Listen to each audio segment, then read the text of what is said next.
Welcome to signal TV. ప్రస్తుతం మనం Madhu park apartments దగ్గర ఉన్నాము. ప్రభుత్వానికి వ్యతిరేకంగా వీళ్ళు నిరసన అయితే వ్యక్తం చేస్తున్నారు. గతంలో కూడా ఇక్కడ ఒక 2-3 సార్లు వాళ్ళు నిరసన వ్యక్తం చేయడం జరిగింది. గాంధీ స్టాచ్యూ కోసం వీళ్ళ అపార్ట్మెంట్స్ను కూలగొట్టొద్దంటూ వీళ్ళు నిరసన అయితే వ్యక్తం చేస్తున్నారు.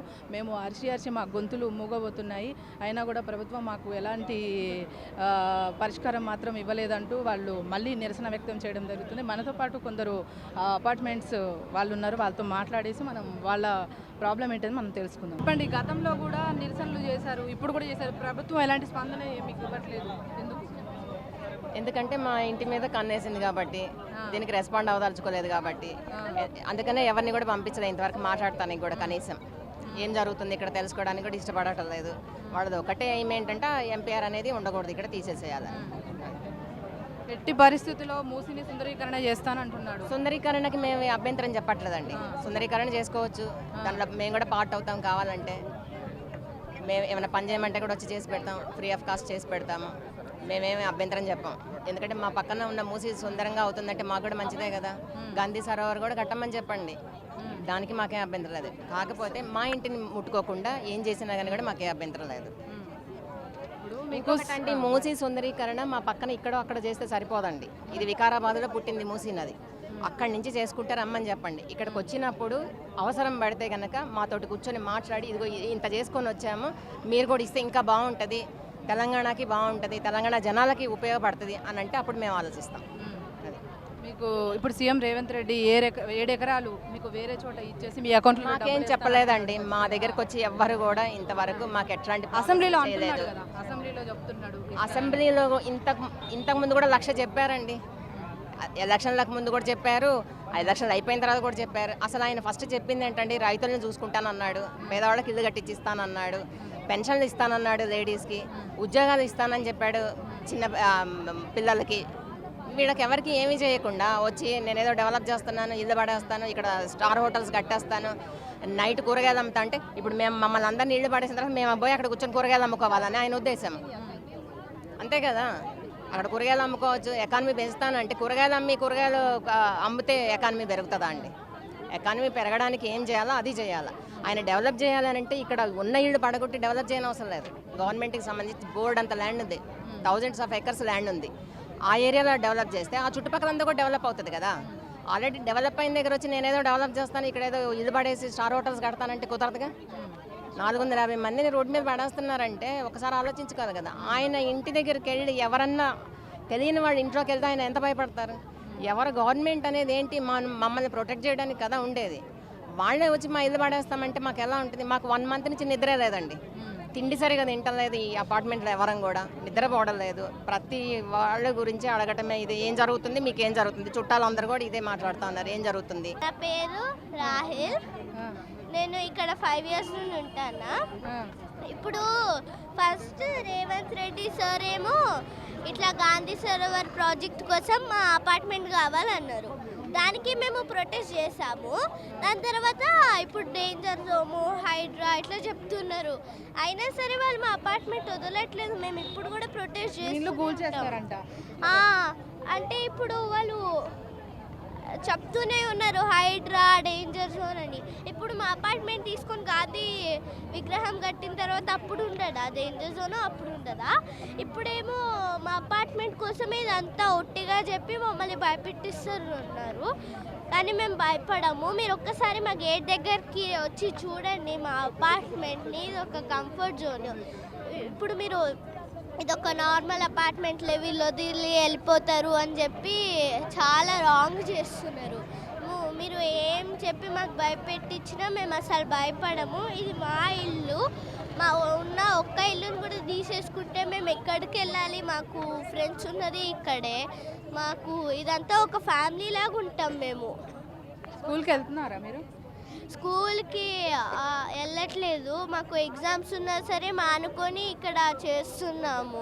ఎగ్జామ్స్ ఉన్నా సరే వెళ్ళి రాసేసి వచ్చేస్తున్నాము ఫాస్ట్గా. ఇట్లా చేస్తున్నారు. చాలా పార్టీస్ వచ్చినాయి, కేటీఆర్ అని, బీఆర్ఎస్ అని, ఇవన్నీ వచ్చినా సరే వీళ్ళందరూ వచ్చి మాకు ధైర్యం చెప్తున్నారు, అందుకే మేము ఇట్లా మాట్లాడుతున్నాము. మేడం చెప్పండి, గతంలో కూడా నిరసన చేశారు, ఇప్పుడు కూడా నిరసన చేస్తున్నారు, ప్రభుత్వం ఎందుకు స్పందించట్లేదు మేడం?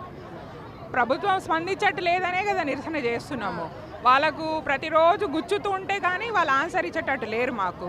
అందుకని ప్రతిరోజు ఇప్పుడు మాకు ఎప్పటి వరకు ఏ సమాధానం రాదో అప్పటి వరకు నిరసన చేస్తాం. మాకు సమాధానం రావాలి. మేము ఇల్లు వదలము. అన్ని వాగ్దానాలు చేస్తున్నారు, ఇది ఇస్తాం అది ఇస్తాం అంటున్నారు. అది మాట వరకే అవుతుంది కానీ మా వరకు ఏమీ ఎవరు వచ్చి ఏది మాట్లాడట్లేదు. రోజు రోజు టెన్షన్స్ పడి, ఇప్పుడు మాకు పెద్ద ఏజ్ లేదండి, నాకు డయాబెటిక్ అటాక్ అయింది ఈ టెన్షన్తో. ఇప్పుడు మేము ఇల్లు ఆలోచించాలా, మా హెల్త్ చూసుకోవాలా, జాబ్ చూసుకోవాలా, ప్రతిరోజు ఆందోళనమే మాకు. రాత్రి నిద్ర లేదు, పొద్దున్న లేస్తే ఏం నోటీస్ వస్తుందో తెలీదు. ఇలా జరుగుతుంది మాకు. అందుకే మేము అన్ని రకాలైన ఆందోళన చేస్తున్నాము. రేవంత్ రెడ్డి అసెంబ్లీలో మీకు అకౌంట్లో డబ్బులు వేసేసి మీకు ఇల్లు కట్టించుకోమని చెప్తున్నారు వేరే చోట, దానికి మీరేమంటారు మేడం? ఆయన ఎప్పుడో చెప్పారు ఆ మాట. ఓకే, మీరు వెళ్ళడానికి సిద్ధంగా ఉన్నారు? అది మాట వరకే కదండి. మా దగ్గర ఎవరు ఆఫీసర్ రాలేదు, ఏం మాట్లాడలేదు. మా దగ్గరికి రానివ్వండి. చెప్పడం అందరు చెప్తారు, అందరు వాగ్దానాలు ఇస్తారు, ఎవరు మా దగ్గరికి రావట్లేదు కదా. వచ్చి మాట్లాడినప్పుడు మేమైతే ఫస్ట్ ప్రయారిటీ మా ఇల్లు వదలము. కాదు కూడదు అని తెగిస్తే అప్పుడు మేము కూడా మా కండిషన్స్ ఉంటాయి. అవి ఇప్పుడేమైనా చెప్పాల్సిన అవసరం లేదు మాకు. కాకపోతే ఆయన ఇస్తారు చేస్తారు అన్నది అంటూనే ఉన్నారు. అది చెప్పి కూడా ఈ రోజుకి 10 రోజులు అయిపోయింది కదా, 10-12 రోజులు అయిపోయింది. ఇప్పటి వరకు ఏమి చెప్పిన మాట మీద ఏది జరగలేదు. అయినా ప్రతి పాలిటీషియన్ ఒక మాట చెప్తారు, దాన్ని మళ్ళీ మాట దాటుతారు. ఎలా నమ్మాలి? నమ్మడానికి మాకు ఏం ఆధారం ఉంది? ప్రతిరోజు మేము టెన్షన్ పడుతున్నాము. మాకు రేవంత్ రెడ్డి మూసీని ఎట్టి పరిస్థితుల్లో సుందరీకరణ చేస్తా అంటున్నారు. సడన్గా నైటే ఇప్పుడు బుల్డోజర్స్ని వేసుకొచ్చేసి నైటే మీ ఇండ్ల మీద పంపిస్తే ఏం చేస్తారు? ఉగాది రోజు శంకుస్థాపన చేస్తా అన్నారు. ఉగాది అయిపోయిందిగా. అంటే ఏంటిది? మా ఆందోళన వలన ఆగిపోయింది. బుల్డోజర్ రాదు, సమస్యే లేదు. అంతగానం మేమేమి ఇక్కడ ఏదో పాక వేసుకొని ఉన్నోళ్ళం కాదు. ఇల్లుంది మాకు. బుల్డోజర్ వచ్చే సమస్యే లేదు. మేమంతా చిన్న ఆందోళన చేయట్లేదు. అట్లా మేము మా దగ్గరకు అంత పరితికి వచ్చే ధైర్యం ఎవ్వరు చెయ్యరు. ప్రభుత్వం నిద్రపోతుందేమో అండి. వాళ్ళకి కావాల్సిన పనులలో అప్పులు తెచ్చుకోవాలి కదా ఏడీబీ బ్యాంక్ దగ్గర నుంచి. దానికోసం వర్కౌట్స్ చేస్తూ ఉన్నట్టుంది. జనాల కోసం పనిచేసే ప్రభుత్వం కాదు కదా ఇది. పేరు జనం కోసం, మార్పు కోసం వస్తున్నా, నేను అన్ని హామీలు చేస్తా, అక్కలకు చెల్లెలకు కళ్ళనీరు రాకుండా చూసుకుంటా అని అన్నీ చెప్పి కారం కొడుతున్నాడు ఈ రోజున. ఏడ్చుకుంటూ కూర్చోండి, నాకు ఒక శాడిస్టిక్ ప్లెజర్ వస్తుంది ఆడవాళ్ళు ఏడుస్తుంటే, రాక్షస ఆనందం పొందుతా అని మాట్లాడుతున్నాడు. సీఎం అయ్యుండి అట్లా చెప్తున్నాడు. ఉమెన్స్ డే రోజు వేరే విధంగా చెప్పాడు. ఓ మీడియా ముందేమో పైసలే లేవు నా దగ్గర అన్నాడు. ఇంకో మీడియా ముందు వచ్చి ఇక్కడ 7 ఎకరాల భూమి ఇస్తా, ఇల్లు కట్టిస్తా, ఇల్లుకి ఇల్లు. మాకు భూమి వద్దు, మాకు ఇల్లు వద్దు, మా భూమి మాకు వదిలేయండి. జనాల పైసలు ఎందుకు నష్టం చేస్తారు? వేరే దానికి ఖర్చు చేయండి, అందరికి అవసరం అయ్యే దానికోసము. నదికి పునరుజ్జీవం, నదిని ఖరాబ్ చేసిందే కాంగ్రెస్ గవర్నమెంట్. ఫస్ట్ తెలీదా? అసలు జీవం లేకుండా చేసింది కాంగ్రెస్ గవర్నమెంటే కదా. ఇండస్ట్రీస్కి ఎందుకు పర్మిషన్ ఇచ్చారు? ఆ రోజు క్వశ్చన్ వేసుకోలేదా? నిద్రపోయిందా కాంగ్రెస్ గవర్నమెంట్? ఆ రోజు ఆ పని చేయకపోతే ఈ రోజు జీవనదిలాగానే ఉండేది కదా. హ్యాపీగా అన్ని రకాల నల్గొండ ప్రాంత వాసులు కూడా హ్యాపీగా ఉండేవాళ్ళు కదా, ఎలాంటి రోగాలు రొస్టు లేకుండా. తప్పు చేసింది నీ గవర్నమెంట్. ఇన్ని సంవత్సరాలకు నిద్రావస్థ నుంచి లేచి నేను పునరుజ్జీవం తీసుకొస్తా. ఎక్కడ పునరుజ్జీవం పాసిబుల్ అవుతుందండి? కొన్ని వేల కోట్లు ఖర్చు పెట్టి గంగా నది కోసం పనిచేస్తున్నారు. సబర్మతి అన్నారు. సబర్మతి మాత్రం వాసన వస్తుందిగా. చూడ్డానికి వ్యూ బాగుంది. ఆ నీళ్ళు ఎవడైనా తాగుతాడా మేడం? తాగినోడు బతుకుతాడా? మూసీ రివర్ పరిస్థితి కూడా అంతే. డబ్బులు దండుకోవడానికి ఇది ఒక అక్షయ పాత్ర మాత్రమే. దానికోసం సింపతి పొందడానికి నల్గొండ ప్రాంతాల వాసుల పేరు మెన్షన్ చేస్తున్నాడు. నల్గొండ ప్రాంత వాసుల మీద అంత ప్రేమ ఉంటే ఎందుకు మీరు ఇది చేశారు? ఇన్ని రోజులు ఏం చేసింది కాంగ్రెస్ గవర్నమెంట్? ఇందిరమ్మ ఆమె కళ్ళు లేవా? అప్పుడు తెలీదా? రాజీవ్ గాంధీకి తెలీదా? వేరే గవర్నమెంట్స్ వాళ్ళకి తెలీదా? అది పాడైపోయింది. దాన్ని శుద్ధి చేయడం ఏ కామన్ మ్యాన్ కాదు, ఎంత పెద్ద హోదాలో ఉన్న వాని వల్ల కూడా కాదు అని వాళ్ళకు కూడా తెలుసు. ఇప్పుడు నెక్స్ట్ ఎలక్షన్స్కి డబ్బులు సంపాదించుకోవడం కోసం ఇది ఒక హైడ్రామా తప్ప జనాల సింపతి కోసం డ్రామా ప్లే చేస్తున్నారు. అందరికీ ఇండ్లు ఇవ్వకపోతే జీరో వాల్యూ చేస్తారు. జీరో వాల్యూ ఎట్లా బెదిరిస్తారా అండి? ఎవరైనా సీఎం పదవిలో ఉన్న వాళ్ళు కామన్ మ్యాన్కి అండగా నిలబడాలి కానీ జీరో వాల్యూ చేస్తా. మరి నీ బ్రదర్ది FTLలో ఉంది, దాన్ని ఏం చేయాలా? మాది అసలు బఫర్ జోన్లోనే లేదు మేడం. పాతది మేము కన్స్ట్రక్షన్ స్టార్ట్ చేసినప్పుడు కాంగ్రెస్ గవర్నమెంట్ మాకు పర్మిషన్ ఇచ్చింది ఇక్కడ ఇల్లు కట్టుకోమని చెప్పేసి. అప్పుడు ఎలాంటి బఫర్ జోన్ కూడా లేదు అసలు. ఇప్పుడు ల్యాండ్ యాక్విజిషన్ గాంధీ స్టాచ్యూ కోసం అని చెప్తే జనాల నుంచి వ్యతిరేకత వచ్చింది అని చెప్పి ఇమ్మీడియట్గా 1 వీక్ గ్యాప్ తీసుకొని ఇది బఫర్ జోన్ అని చెప్పాడు. అంటే ఈ 1 వీక్ ముందు నీకు తెలీదా బఫర్ జోన్ అని? 2.5 years అవుతుంది నీ గవర్నమెంట్ వచ్చి, అప్పుడు కూడా తెలీదా? ఎట్లా ట్యాక్సులు తీసుకున్నారు? లీగల్గా ఉన్న ల్యాండ్ కదా మేడం, ఎట్లా బఫర్ జోన్ అయితే ఎట్లా జీరో వాల్యూ చేస్తారు? జీరో వాల్యూ మీ మాటలకి మాత్రమే. మీరు అన్ని విధాలుగా మా ల్యాండ్ను కొనుక్కోవడానికి చూస్తున్నారు, అంటే కొనుక్కోవడం కాదు ల్యాండ్ని లాగేసుకోవడానికి చూస్తున్నారు. జీరో వాల్యూ ల్యాండ్ నీకెందుకు మరి బఫర్ జోన్ అని చెప్పి తీసేసి మీరు పీపీటీలో చూస్తే మా బిల్డింగ్ ప్లేస్లో పెద్ద పెద్ద హైరైజ్ బిల్డింగ్ల కన్స్ట్రక్షన్ ఫొటోస్ ఉన్నాయి. అంటే అవి కట్టుకుంటే కూలిపోవా? మాకు మాత్రమే కష్టమా? మేము మనుషులం ఇన్ని సంవత్సరాల నుంచి బ్రతుకుతుండగా ఒక్క వరద కూడా రాలేదు. రిజర్వాయర్లు ఎందుకు కట్టించారండి? వరదలు రావద్దు అనే కదా. ఇప్పుడు 40 సంవత్సరాల నుంచి ఏమైనా ప్రాబ్లం వచ్చిందా అండి? రాలేదు కదా. జీరో వాల్యూ చేసి ఏం చేసుకుంటావు నువ్వు? నైట్ ఎకానమీ ఎవరికి కావాలి? డే ఎకానమీకే దిక్కు దివానం లేక రోడ్ల మీద ధర్నాలు చేస్తున్నారు నిరుద్యోగులు. ఎవరికి కావాలి నైట్ ఎకానమీ? మ్యామ్ చెప్పండి, గతంలో కూడా నిరసన చేశారు, ఇప్పుడు కూడా చేశారు, ప్రభుత్వం ఇప్పటివరకు స్పందించలేదు, ఎందుకంటారు?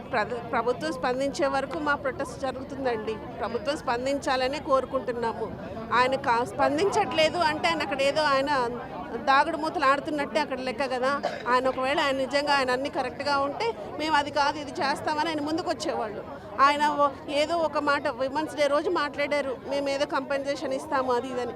తర్వాత కానీ ముందు కానీ మేము ఒకవేళ నిజంగా ఇస్తే కనుక ఆయన ఈ పాటికి డామ్ అని మొత్తం ఎంత చెప్పేవాళ్ళు. అలాంటిది ఎక్కడ ఏం చెప్పట్లేదు, ఎందుకంటే ఆయన చేసేది నిజం లేదు దానిలో. అసెంబ్లీ సాక్షిగా 7 acres వేరే చోట ఇచ్చేసి మీకు అకౌంట్లలో డబ్బులు వేసి పంపిస్తా అంటున్నారు. ఆయన మేనిఫెస్టోలో ఉన్నాయి ఫస్ట్ చేయమని చెప్పిన తర్వాత అప్పుడు ఆయన మీద నమ్మకం కలుగుద్ది. మేనిఫెస్టోనే క్లియర్ చేయలేదు, ఇంకా ఈ అపార్ట్మెంట్ కూల్చి మళ్ళీ వాళ్ళకి డబ్బులు ఇచ్చి ఎక్కడికి పంపిస్తారండి? డబ్బులు ఇస్తారని నమ్మకం ఉంటుంది, వస్తుందా? ప్రభుత్వం మీద నమ్మకం ఎట్లా వచ్చింది? ఆయన మీద నమ్మకం లేదు, ప్రభుత్వం మీద నమ్మకం లేదు కాబట్టి మా ఇల్లు మాకు ఉంచండి దయచేసి.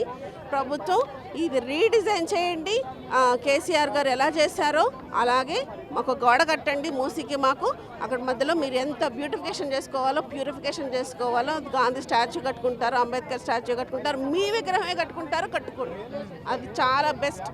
మేము మాత్రం మా ఇల్లు ఇచ్చేది లేదు అంతే. మీ ఇల్లు ఇవ్వకపోతే జీరో వాల్యూ చేస్తానంటున్నారు. ఆయన మాటలకు జీరో వాల్యూ, మా ప్రాపర్టీకి కాదు. ఆయన ఏదో చెప్తారు, ఎన్నో మాటలు మాట్లాడతారు, ఆయన అన్నంత మాత్రాన జీరో వాల్యూ ఏం అయిపోదు. ఆయన ఎన్ని రోజులు ఉంటారండి? గవర్నమెంట్ ఎన్ని రోజులు ఉంటుంది? కొన్ని రోజులు ఉంటారు, ఆయన వెళ్ళిపోతారు. తర్వాత మా ప్రాపర్టీ మాకు ఉండదా? మా వాల్యూ మాకు రాదా? ఆయన ఏదో అన్నంత మాత్రాన మాకు వాల్యూ జీరో పడిపోతుందా? ఆయన ఏదో మమ్మల్ని బెదిరించడానికి బెదిరించాలి, లేకపోతే లాక్కోవాలి. ఈ రెండే ఆయన చేసేది. లేకపోతే ఎట్లా అండి? ఈ జనాలు ఆయనకి రాదు కదా, మామూలుగా వినరనేసి ఈ రెండే ఆయన అస్త్రాలు ఉపయోగిస్తున్నారు జనాల మీద. అందుకని దయచేసి రేవంత్ రెడ్డి గారు మేము సవినీయంగా మేము విన్నవించుకుంటుంది ఏంటి అంటే, మీరు ప్యూరిఫికేషన్ చేయండి, బ్యూటిఫికేషన్ చేయండి, సరోవర్ కట్టుకోండి, మీరు ఏమన్నా చేయండి, మా ఇల్లు కూల్చొద్దు, మా జోలికి రావద్దు. ఇప్పటి వరకు చాలా చోట్ల ఇల్లు కూల్చేశారు. సో సడన్గా బుల్డోజర్స్ వేసుకొని వచ్చేసి మీ ఇల్లు కూల్చేస్తే పరిస్థితి ఏంటి మ్యామ్? ఎలాంటి పరిస్థితి ఉంటుంది? మేము ఆ బుల్డోజర్ ఎదురుగా పడుకోవడం ఒక్కటే తెలుసండి. మాకు ఇంకా ఎక్కడికి వెళ్ళడం తెలియదు, ఎందుకంటే మాకున్నది ఒకటే ఒక ఇల్లు. మాకు ఆయనలాగా 100 ఇళ్ళు లేవు, ఒకటే ఒక ఇల్లు ఉంది. ఈ ఇల్లు కూడా పోతే మాకు చెట్టో పొట్టో తప్ప ఇంకా మాకు ఏమీ తెలియదు. మాకు ఇంకేమి ఎక్కడికి వెళ్ళటానికి మాకు దారి కూడా లేదు. చెట్టు కింద ఉంటాం, పొట్టు కింద ఉంటాం. ఇంకా ఆయన దయ. పిల్లలు ఏమంటున్నారు మ్యామ్? పిల్లలు ఏం చెప్తున్నారు? ఇప్పుడు అసలుకే ఎగ్జామ్స్ టైం కదా, అసలు పిల్లలు చదువుతున్నారా లేదా, అసలు ఇక్కడ ఎలాంటి ప్రాబ్లం ఫేస్ చేస్తున్నారు మ్యామ్? మా బాబు 10th క్లాస్ అండి, ఇప్పుడు 10th క్లాస్ చాలా నడుస్తున్నాయి. ఎంత టెన్షన్ ఉంటుందో చూడండి. రోజు అసలు ఇల్లు ఉంటుందా అమ్మ? మన ఇల్లు ఉంటుందా? ఎక్కడ మరి వచ్చేస్తే ఎట్లా? ఎందుకంటే వాళ్ళు ఆల్రెడీ చూశారు, ఖమ్మంది వెలుగుమట్లది చూశారు. చూసిన తర్వాత వాళ్ళు అమ్మో ఎప్పుడు వస్తుందో, బుల్డోజర్ వస్తుందేమో, అమ్మో రేపు పొద్దున వరకు అసలు రాత్రి నిద్రపోతే తెల్లారి వరకు ఉంటామా లేదన్నది భయము. ఎందుకంటే ఏది వస్తుందో, మధ్యరాత్రిలో మెలకు వచ్చేసి ఏంటి అమ్మ అనేసి అలా అనడం. ఎందుకు అంత భయభ్రాంతులకు గురైపోయారు? ఎందుకంటే వాళ్ళకి తెలుసు ఎంత కష్టంతో కట్టుకున్నాము, ఆ కష్టం అంతా వాళ్ళకి తెలుసు, వాళ్ళు చూశారు. అలాంటిది ఇప్పుడు మేము వెళ్ళిపోతే మాకు ఇంకా వేరే ఇల్లు లేదు. ఇల్లు ఉంటే పోనీ మాకు ఆల్టర్నేటివ్ ఇది ఉందిలే అని అనుకోవడానికి లేదు. ఇంతమంది ఉన్నాము, ఇంతమంది ఏడుపులు, ఆడపిల్లలు ఏడుపు కన్నీళ్ళు మంచిది కాదు అని ఆయనే చెప్తారు. మరి ఇంతమంది ఏడుపులు ఆడవాళ్ళు ఏడుస్తుంటే ఆయనకు మంచిదా? మరి వాళ్ళ వైఫ్ వాళ్ళ పిల్లలు వాళ్ళకి ఈ శాపాలు తగలవా? దయచేసి ఆ ఆలోచన రావద్దా ఆయనకి? ఎవరైనా కూల్ చేసిన గవర్నమెంట్ ఎక్కడైనా నిలబడిందా అండి? సో చూస్తున్నాం కదా, వీళ్ళైతే మా ఇల్లు మేము అసలుకే ఇవ్వము అంటూ వాళ్ళు నిరసన అయితే వ్యక్తం చేస్తున్నారు. గతంలో ఏ ప్రభుత్వం కూడా ఇలాంటి రూల్స్ రెగ్యులేషన్స్ అంటూ ఎలాంటి నోటీసులు కూడా మాకు ఇవ్వలేదు. ఈ గవర్నమెంట్ అయితే మాకు ఎలాంటి నోటీసులు ఇవ్వకుండానే మా ఇల్లు కూల్ చేస్తామంటూ మమ్మల్ని కన్నీటి సంద్రంలో ముంచేస్తుంది.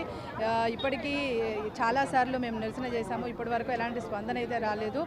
మా ఇండ్లు అయితే మేము ఇవ్వడం అంటూ జరగదు అంటూ వీళ్ళ ఆవేదన వ్యక్తం చేస్తున్నారు. కెమెరామ్యాన్ మహేష్తో సిగ్నల్ టీవీ రాజు.